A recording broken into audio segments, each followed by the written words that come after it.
یو موبایل نه بل موبایل ته اپلیکیشن اړول اکثر موږ د زپیه په تر باندې چې د یو موبایل نه بل موبایل ته اپلیکیشن اړو داسې نور هم ډېر شي اپلیکیشن چې دي هغه پلی سټور کې موجود دي چې د هغې په تر باندې تاسو د یو موبایل نه بل موبایل ته اپلیکیشن اړولی شئ. ځینې کسان د یو ایس بي د میموري کارډ په تر باندې چې دی خپل موبایل ته اپلیکیشن نه اړئ د بل کس سره کله اپلیکیشن خوښ شي نو یا له یو ایس بي یا میموري کارډ ورکړي یا ورسره زپیه نو په زپیه کنیکټ کړي ډایرکټ هغه اپلیکیشن چې دی دا د خپل موبایل ته راوړئ. خو د دې سره زموږ په موبایل کې چې دی ډېرې مسلې پیدا کېږي چې کله موږ د بل موبایل نه خپل موبایل ته اپلیکیشن نه وړو نو د هغې سره ډېرې مسلې راځي. نو هغه کومې مسلې دي هغه ته به دې ویډیو کې ښیم خو ویډیو چې دا به زموږ سره تر اخره پورې ګورئ یو لایک شیر کمنټ چې دی ویډیو له به لازم ورکوئ. نو هر کله چې موږ د بل کس نه اپلیکیشن نه اړو نو هغه موږ د دې د وجې نه راړو چې زموږ په موبایل کې ام بي زموږ سره نه وي لکه پیکیج دومره نه وي چې موږ ځان هغه اپلیکیشن چې دی دا رالوډ کړو نو موږ هغه اکثر د میموري کارډ د یو ایس بي او د زپیه په تر باندې چې دی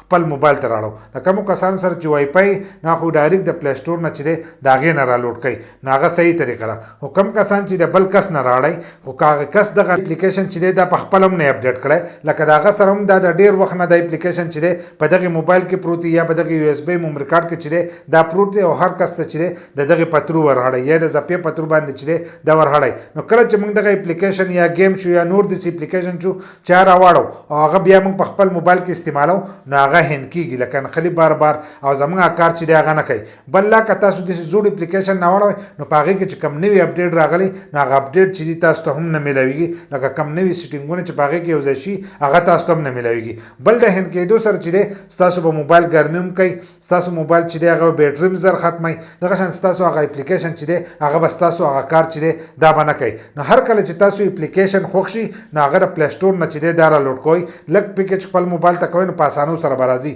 که نه ستاسو په موبایل کې به قسمه قسم نور مسلې چې دي هغه به هم د دې سره راځي او هغه اپلیکیشن به تاسو له کار نه کوي. که تاسو یو ګیم رالوډ کړئ نو په هغې کې چې کوم نوي اپشنونه راغلي یا نوي سیټینګونه پکې راغلي نو هغه سیټینګونه چې دي هغه به تاسو ته هم نه شو کېږي. بل لا که تاسو د بل کس نه راړولي نو خپل موبایل چې دی دا به تاسو اپډیټ کوئ پلی سټور ته به ځئ او دغه اپلیکیشن چې دي چې کله دا تاسو اپډیټ کوئ نو دا په نوي ورجن کې راشي. دا نوی ورجن د دې لپاره راځي چې هغه دا ساړه هر سره چې دي دا ختم کړي چې دا دغه اپلیکیشن چې دی دا څوک هیک نه کړي. بل لا دا چې کوم هینډ کېږي چې دغه هینډ کېدو د دغه مسلې د وجې نه چې دی نوي نوي اپډیټ چې دي د وخت سره راوکاږي نو چې موږ دغه زوړ استعمالو نو د هغې بیا هېڅ څه فایده هم نه وي او زموږ په موبایل کې چې دی قسمه قسم مسلې چې دي هغه د دې د وجې نه راځي او زموږ موبایل بیټري هم د دې د لاسه زر خوري ځکه اکثر ځینې کسانو زموږ موبایل چې دی بیټري خوري نو هغه هم د دې د وجې نه خوري چې هغه ستاسو هغه اپلیکیشن چې دی هغه لوډ کوي چې څومره لوډینګ کوي نو دغه شانته خو بیټري خرچه کوي ځکه چې تاسو ته هغه اپلیکیشن چې دی هغه آزاد نه کولاویږي.